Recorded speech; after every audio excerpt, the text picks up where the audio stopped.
Hello guys, how are you? My name is Shivam Tyagi. Welcome to Study Funda. So here is the current newspaper analysis of 1st November 2021. Let's start the session. तो हमारी 1 नवंबर की newspaper है, इसमें हम चलते हैं अपनी पहली न्यूज़ की तरफ। No time bound pacts on climate change at G20। मैं पहले ही बता चुका हूँ कि G20 की मीटिंग चल रही है। याद रखिएगा, G20 में कल भी समझाया था, जो बच्चे कल लेक्चर नहीं देखे वो जाके देखिए। मैंने फुल G20 के बारे में बताया कि G20 में टोटल 19 तो नेशंस हैं, 19 नेशंस हैं प्लस एक EU। इन हमको जोड़ देते हैं तो टोटल 20 नेशन बन जाते हैं। तो इनकी समिट चल रही थी, मैं इसके बारे में भी बता चुका हूँ कि इसमें क्या क्या बातचीत हुई है। ये मेन चीज वही अपनी क्लाइमेट चेंज से रिलेटेड बात हुई है। जो इसमें ये चीज लिखा है, no time bound pacts on climate change, तो ये बात हुई है कि जो हम कार्बन एमिशन करते हैं उसमें हमने कोई टाइम लिमिट तय नहीं करी है इंडिया ने कि हम कब किस डेट तक हम कार्बन एमिशन को खत्म करेंगे। बस आपको ये याद रखना है। मैं पहले भी उस दिन भी बताया था कि यूएस के तो टारगेट्स पहले से सेट हैं, लेकिन उन्होंने यहाँ पे कोई कमिटमेंट नहीं दिया। यूएस ने भी, चाइना ने भी, किसी ने कोई टाइम बाउंड टारगेट नहीं करा है। No time bound pact on climate change. दूसरा, जो 100 बिलियन की बात थी वो अभी ऐसी है कि हाँ रिकमिटिंग, मतलब सब कह रहे हैं कि हम 100 बिलियन पैसा देंगे फॉर डेवलपिंग नेशन, ऐसा बोल दिए दोबारा। इसमें अब देखिए आता है कि नहीं, क्योंकि इस बार कोविड हो गया तो शायद इस बार मुश्किल ही है। India Reddy's emission list, India ने भी अपनी एमिशन लिस्ट को रेडी कर लिया। इतना इंपॉर्टेंट नहीं है, बस ये न्यूज में था तो मैंने बता दिया। G20 के बारे में प्लीज पढ़ लीजिएगा। जो बच्चे आज पहली बार मेरा लेक्चर देख रहे हैं वो कल का लेक्चर प्लीज देख लीजिए।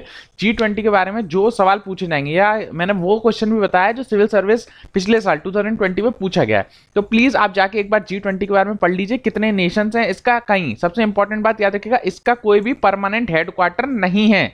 G20 का कोई भी हेडक्वार्टर नहीं, ये आपको बस पता होना चाहिए और इसमें कुछ याद करने की जरूरत नहीं है। आगे चलते हैं। आज वैसे कुछ भी न्यूज़ में नहीं है, लेकिन क्योंकि मैं डेली न्यूज़पेपर पढ़ा रहा हूं तो जो भी इंपॉर्टेंट है मैंने उसे कवर करा है। लेकिन अगर देखा जाए तो आज का न्यूज़पेपर में एक ही चीज़ इंपॉर्टेंट है, वो मैं बता दे रहा हूं, और कुछ भी इंपॉर्टेंट नहीं है। ये आप अपने सेकंड पेपर में कहीं डेटा का यूज़ कर सकते हैं कि जब हमने कोरोना में जो लॉकडाउन लगाया था उस समय जो एक्सीडेंट से जो लोग मरते थे उनकी मौत जो है वो, मतलब जो मौतें होती थी वो डिक्लाइन हो गई। क्यों हो गई? क्योंकि भाई लॉकडाउन था तो रोड पे गाड़ियां चल नहीं रही थी, इस वजह से एक्सीडेंट हो नहीं रहे थे। तो आप इस डेटा का कहीं भी यूज़ कर सकते हैं कि अप्रैल 2020 में जो एक्सीडेंट थे वो 38,000 से घटकर 8,000 ही रह गए। 38,000 से घटकर मात्र 8,000 के लगभग। तो बताइए 30,000 कम मौतें हुई हैं। अब वो तो ये सीधा सीधा सबको लोगों को भी पता है कि भाई क्योंकि रोड पे गाड़ियां चली नहीं है तो मतलब जो डेथ होंगी वो ऑलरेडी बात है कम ही होंगी। यहाँ तक कि जो रेलवे के जो एक्सीडेंट हैं वो भी 51% डिक्रीज हो गए। तो ये डेटा का आप बस रफली याद रखिएगा कि जो रोड से एक्सीडेंट थी वो 70-80% रिड्यूस हो गई। जो रेलवे की एक्सीडेंट से जो डेथ होती थी वो 50% रिड्यूस हो गई। तो अगर वो लिखने को आता है कि कोरोना से कुछ अच्छा भी हुआ है क्या, तो याद रखिएगा कोरोना से अगर पॉजिटिव साइड लिखनी है तो पॉजिटिव में आप ये चीजें लिख सकते हैं। अगर वो पूछ लेता है कि कोरोना से क्या अच्छा हुआ है क्या बुरा हुआ है, सेकंड पेपर में दे सकता है वो आर्ग्यूमेंट लिखने को, प्लस माइनस जो वो लिखते हैं ना फॉर में और अगेंस्ट में। तो ये फॉर में हो सकता है कि कोरोना से सब कुछ बुरा नहीं हुआ है, कुछ अच्छा भी हुआ है। जो मौतें होती थी बेचारी एक्सीडेंट की वजह से वो कम हो गई हैं। तो ये एक पॉइंट आप वहां लिख सकते हैं। ठीक है, आगे बढ़ते हैं। Punjab does a deep dive for Indus dolphin. सबसे पहले मैं बता दूं, इंडस डॉल्फिन ये एक तरह की डॉल्फिन है। ये स्टेट एक्वेटिक एनिमल भी है, याद रखिएगा स्टेट का एक्वेटिक एनिमल है। किस स्टेट का एक्वेटिक एनिमल है? तो याद रखेंगे पंजाब का। एक और चीज, डॉल्फिन जो है, ये सवाल पूछा जा चुका है जो मैं ये वाला बता रहा हूं। डॉल्फिन जो है ये पूछ चुका है, ये एक्वेटिक एनिमल है इंडिया का। याद रखेंगे एक्वेटिक एनिमल है ये इंडिया का, क्योंकि ये सवाल सिविल सर्विस में पूछा जा चुका है। डॉल्फिन जो है वो एक्वेटिक एनिमल है इंडिया का। तो दो तरह की, मेनली तो 5 तरह की डॉल्फिन होती हैं all over the world. India में 4 तरीके की लगभग पाई जाती हैं। एक चीज ये, जो मेनली 2 हैं वो तो है इंडस डॉल्फिन, एक हमारी होती है गैंगेटिक डॉल्फिन। याद रखिएगा 2 तरह की डॉल्फिन होती हैं, एक इंडिया में जो पाई जाती हैं, एक तो इंडस डॉल्फिन, एक गैंगेटिक डॉल्फिन। दोनों ही डॉल्फिन इंडेंजर्ड कैटेगरी में आती है। फिर से बता दूं, IUCN की इंडेंजर्ड कैटेगरी में आती है। और इसका साइंटिफिक नेम यहाँ लिख रहा है प्लेंटिस्टिया ग्लेंटिया माइनर। तो ये आप याद रखेंगे। दूसरा क्या याद रखना है, ये दोनों ही, भले इंडस डॉल्फिन हो भले गैंगेटिक डॉल्फिन हो, ये दोनों ब्लाइंड डॉल्फिन होती हैं, अंधी होती हैं, ब्लाइंड डॉल्फिन होती हैं।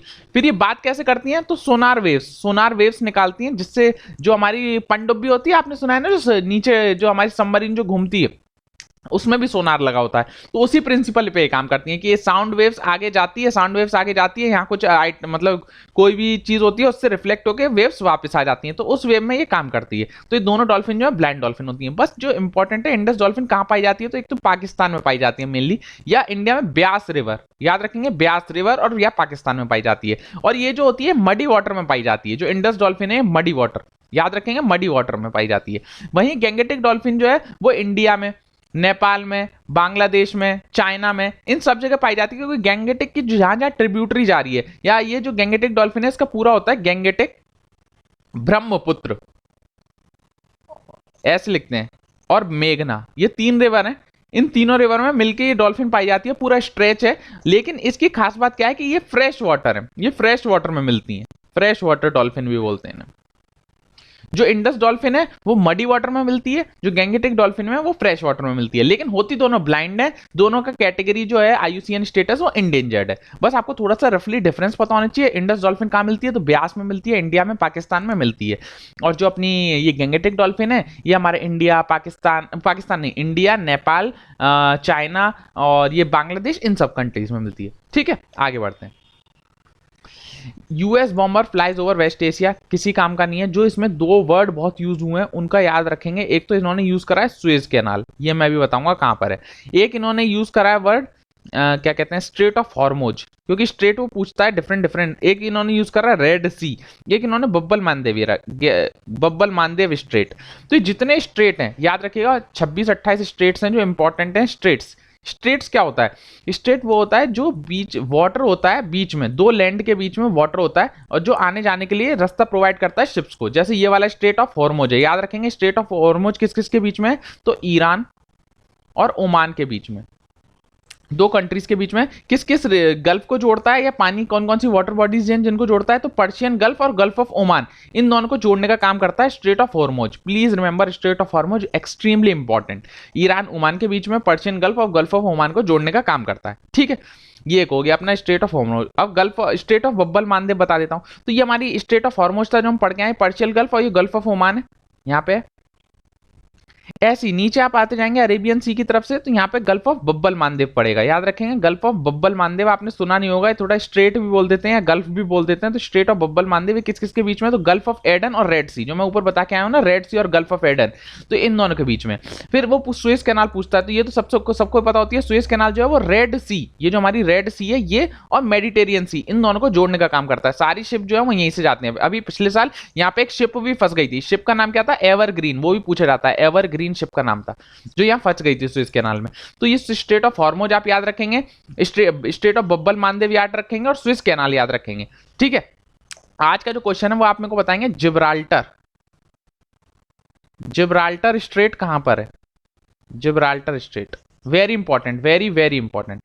आगे चलते हैं। तो आज की न्यूज़ इतनी थी। मैंने बोला था कि आज ज़्यादा न्यूज़ नहीं है, जितनी भी है मैं उनको एक तरफ कंबाइंड करके आपको पढ़ा रहा हूँ। तो ये मेरी इंस्टाग्राम आईडी है, आप मेरे को चाहे तो फॉलो कर सकते हैं। ऑल्सो फॉलो स्टडी फंडा इन Telegram and Instagram, so you can get the latest update. क्योंकि मेरे को फॉलो करो ना करो, लेकिन अपना फायदा जरूर करिएगा, ताकि आपको यहाँ पे लेटेस्ट अपडेट मिलती रहे। आप बहुत कम व्यूज देख रहे हैं, मतलब 100-150 बच्चा ही देख रहा है, मैं क्या ही बोलूँ।